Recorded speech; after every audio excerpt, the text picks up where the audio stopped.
Shalom Bapak Ibu, Saudara-saudari yang Tuhan kasihi, dimanapun Anda berada, selamat pagi.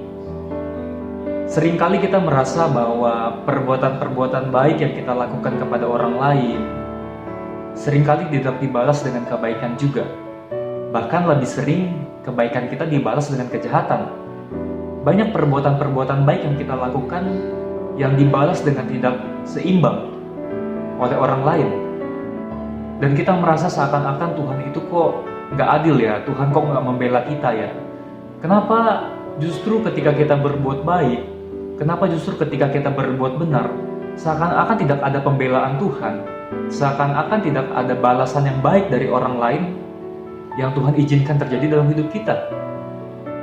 Bapak Ibu, mari kita melihat dalam 1 Petrus 2 ayat 21. Dikatakan oleh Rasul Petrus bahwa sebab untuk itulah kamu dipanggil, karena Kristus pun telah menderita untuk kamu, dan telah meninggalkan teladan bagimu supaya kamu mengikuti jejaknya.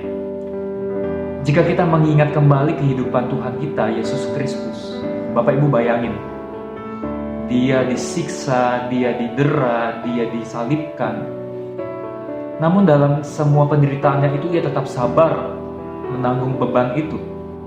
Dia tetap taat kepada Bapa, dia tetap taat dalam memikul salibnya, dia tidak membalas kejahatan dengan kejahatan, bahkan lebih hebatnya lagi dia membalas kejahatan dengan kebaikan. Makanya ketika di kayu salib Tuhan mengatakan, Bapa ampunilah mereka, karena mereka tidak mengetahui apa yang mereka perbuat. Wow, itu sungguh iman yang luar biasa yang telah Tuhan ajarkan kepada kita. Oleh sebab itu, jika Tuhan kita dalam 1 Petrus ini dikatakan bahwa Tuhan telah menjadi teladan, patutlah kita menjadi anak-anak yang mengikuti teladannya Tuhan, mengikuti jejaknya Tuhan. Saya mau katakan bahwa jejak Tuhan memang rasanya nggak enak, rasanya menyakitkan.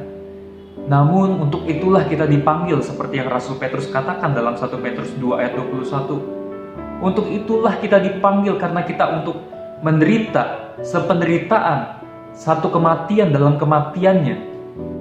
Namun Bapak Ibu Saudara-saudari Tuhan kasihi, hukum tabur tuai tetap berlaku. Tuhan berjanji bagi orang-orang yang setia mengikuti jejaknya Tuhan, kita akan dipanggil pulang bersama-sama dengan Dia menjadi anggota keluarga kerajaan Allah, memimpin bersama-sama Allah di surga nanti.